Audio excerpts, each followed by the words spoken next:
A month before everything went to hell, Nina was trying to do the right thing.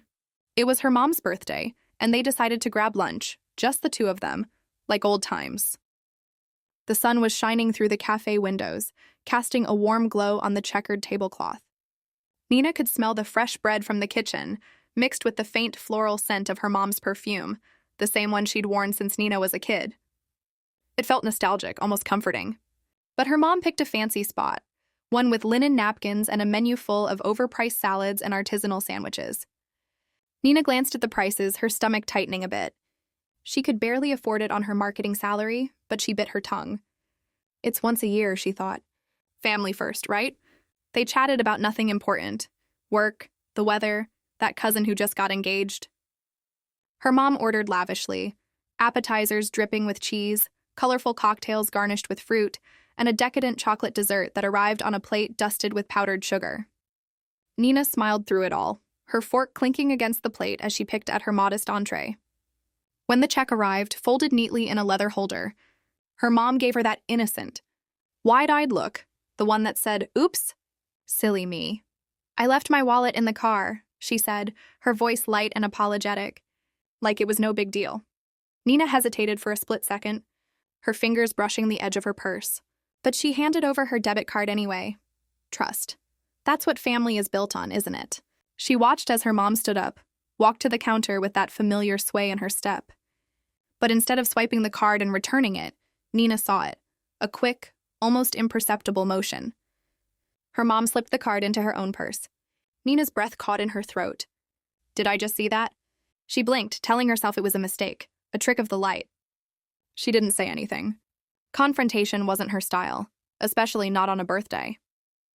Later that night, back in her small apartment, Nina rummaged through her wallet. The card was gone. Her heart raced a little as she texted her mom, "Hey, did you accidentally keep my card?" The reply came quick. "Oh, sweetie, I found it in my purse by accident. I'll bring it next time I see you." Nina stared at the screen, her thumb hovering over the keyboard. It was easier to believe it was an oversight than to imagine something darker lurking beneath the surface. Weeks passed. Nina didn't push. She had Apple Pay on her phone, so it wasn't a crisis. She told herself her mom probably just forgot. Moms do that, right? Busy lives, scattered thoughts. But deep down, a tiny seed of doubt planted itself in her mind. She pushed it away, focusing on work, on her routine. Until that fateful Saturday. Nina was still in bed, the morning light filtering through her blinds when her phone buzzed. A text from her mom. "Hey, I just used your card for a bill. We'll transfer it back Monday. Love you." Nina's brow furrowed. It felt off, sharp, presumptuous. Normally, her mom would ask first, wouldn't she? Nina's mind spun. Maybe it's a power bill, $80 or $100 tops. Annoying, but not world-ending. She tried not to overthink it, rolling over and pulling the covers up. But that nagging feeling gnawed at her all day, like an itch she couldn't scratch. By 10 p.m., she couldn't ignore it anymore. Curled up on her couch, the room dimly lit by a lamp, she opened her banking app. The screen loaded slowly, her pulse quickening with each second. Balance 12:33, her stomach dropped like a stone into an empty well. She refreshed twice, her fingers trembling on the phone. No glitch. Then she scrolled to the transaction history. 3 massive withdrawals stared back at her. $800. $200, $1,600, all ACH transfers spaced out by a few hours, all on the same day. The air in the room felt thicker, her chest tight as she stared, willing the numbers to change. Panic set in. She called her mom, no answer. Texted, nothing. Called her dad, straight to voicemail. Nina barely slept that night, her mind racing, the bedsheets twisted around her legs. She sat up every hour, refreshing the app like a ritual, hoping for a miracle. At some point in the dead of night, she messaged her friend Theo. He's a lawyer, sharp and no nonsense. She sent screenshots, explained how the card had been with her mom for weeks, how she'd never authorized those transfers. Theo didn't pry. "Forward me the full transaction list and their email addresses," he replied. Simple, direct. It gave her a sliver of hope amid the chaos. Sunday morning dawned gray and heavy. Nina drove to her parents' house unannounced, her hands gripping the steering wheel so tight her knuckles turned white. She still had a spare key, the house key from her childhood, a symbol of trust now tainted. Their car was in the driveway, the familiar suburban home looking deceptively peaceful with its manicured lawn and flower pots. She let herself in quietly, the door creaking softly. The living room smelled like coffee and yesterday's dinner. She sat on the couch, rigid, waiting. It was just after 8:30 a.m. At exactly 9 bow, her mom's phone vibrated on the end table. Nina heard it buzz, watched as her mom picked it up, opened the Gmail app. And then the scream, a raw, guttural wail that echoed through the house, piercing the morning quiet. Nina's heart pounded as voices erupted outside. Neighbors emerged onto their porches, concerned faces peering over. One even knocked on the door, calling out, "Everything okay in there?" Her mom didn't move, frozen like a statue, eyes glued to the screen, clutching the phone so hard her fingers blanched. Her dad shuffled in from the kitchen, wiping his hands on a dish towel, his face creased with annoyance. "What's going on?"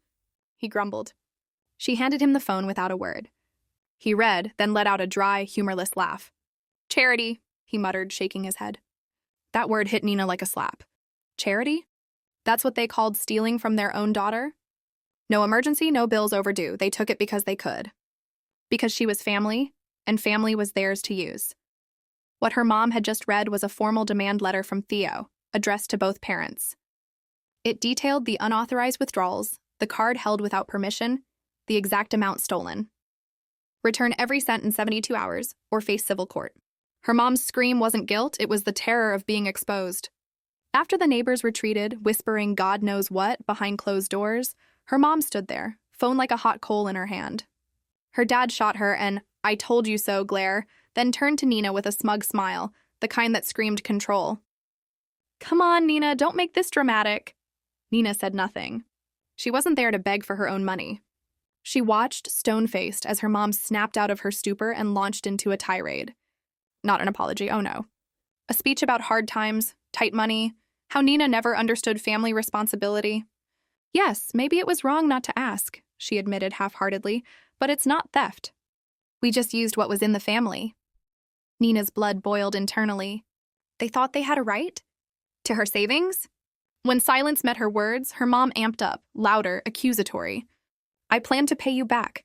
You have no right to air our dirty laundry, sicking a lawyer on your own mother. Disrespectful, aggressive, ungrateful." She paced, her voice rising, face flushing. "The worst part isn't the money, it's you turning against us." Nina's mind screamed, "Turning against you? You stole from me." But she stayed calm, asking one quiet question. "Where is my card?" Her mom blinked, flustered. "Not sure. Maybe in a drawer." Nina didn't buy it. She marched to the kitchen, yanked open the junk drawer, old batteries, pens, loose change, and there it was, buried under a Bed Bath & Beyond flyer. She snatched it, her fingers cold against the plastic. Her mom trailed after, stammering excuses. "I meant to give it back." Nina turned, walked out, ignoring the shouts. "You're blowing this out of proportion." By the time Nina got home, her phone was exploding. 9 missed calls from mom, 5 from dad, 2 unknowns. A text, "Don't ruin this family over a misunderstanding. Talk to us before doing something stupid." A lawyer won't fix this. She blocked them all, her hands shaking with rage and resolve. An hour later, her uncle called. Her mom's brother, always the decent one. "Hey, I just left your parents." "What's going on?" A neighbor had alerted him after the scream. Her parents were evasive, so Nina spilled everything: the card, the theft, the lawyer. Long silence on his end. Then, file a police report. Create a record so they can't twist it. He was right. That afternoon, around 5:30 p.m., Nina headed to the station, the quiet lobby smelling of stale coffee. She presented bank statements, texts, the demand letter. The officer seemed unimpressed. "Sounds civil, not criminal." Nina pushed. "If a stranger did this, it's theft." "But family makes it okay?" No answer, just a form and a case number. It was something. Back home, she updated Theo. He filed the civil claim that night. By morning, her parents were officially sued, papers en route. Nina didn't know it yet, but the real storm was brewing. Calls, begging, threats, secrets unveiled. They got served Tuesday morning. 2 hours later, mom called from an unknown number, voice shaky, tearful. Nina answered by mistake. "Nina, what are you doing? You didn't have to do this, we could have talked." Nina stayed silent as the rant poured out. Humiliation, neighbors seeing the server, everyone thinking they're criminals. I said I'd pay it back. What more do you want? Like Nina was the extortionist. Talk to my lawyer, Nina said flatly, hanging up and blocking. Afternoon brought Dad's calls, 5 and 30 minutes. On the 6th, she answered. His voice was calm, businesslike. This is ugly but fixable. Make it right, but drop the lawsuit. Then the veiled threat. These things hurt you too. You'll regret dragging the family name through court. He feared exposure, not wrongdoing. Nina hung up, her jaw clenched. That night, Dad showed up at her apartment, knocking persistently. Just want to talk, he called. When ignored, his tone darkened. You won't win this. Your word against ours. Be smart. Nina's blood ran cold. She recorded it all, sent to Theo. That's a threat, Theo said. Not nothing. He asked about settling.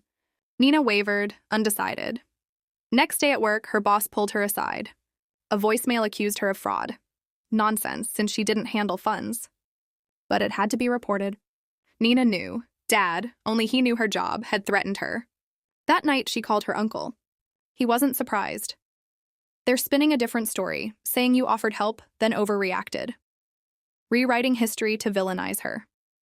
Finish this, he urged, or they'll do it again. By Friday, their attorney's response arrived. Vague nonsense about verbal consent and confusion. No details on the theft. Theo asked again about settling. No, Nina said firmly. I want a judge to hear it all. Court date set, a week away. Her mind replayed every betrayal. The lunch, their confidence, the job sabotage, Dad's smug, you won't win. 4 days before the hearing, Mom's text from a new number. Can we talk? Just coffee, no tricks, please. Curiosity won. They met at a cafe, Nina early, facing the door, coffee steaming in her hands. Mom arrived haggard, no makeup, sat without ordering. Pulled out a typed apology, admitted theft, promised repayment.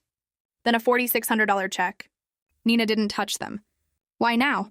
Mom, court will ruin your dad. Job, retirement.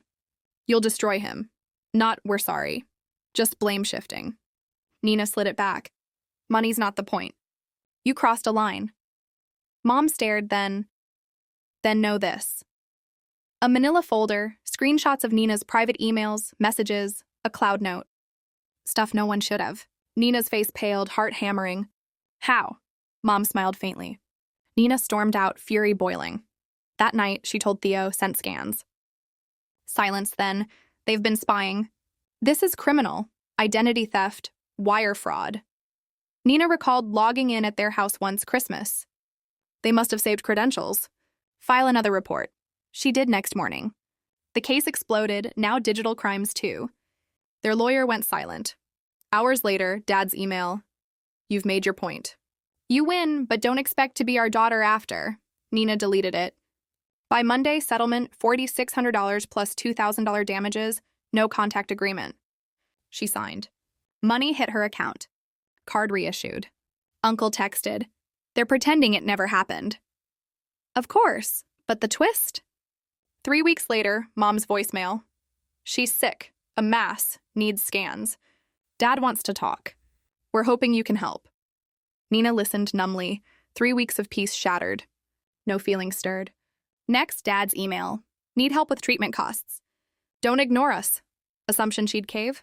But she wasn't that Nina anymore. Called Theo. No obligation. This is control. Guilt, fear, now sympathy. It stung, but he was right.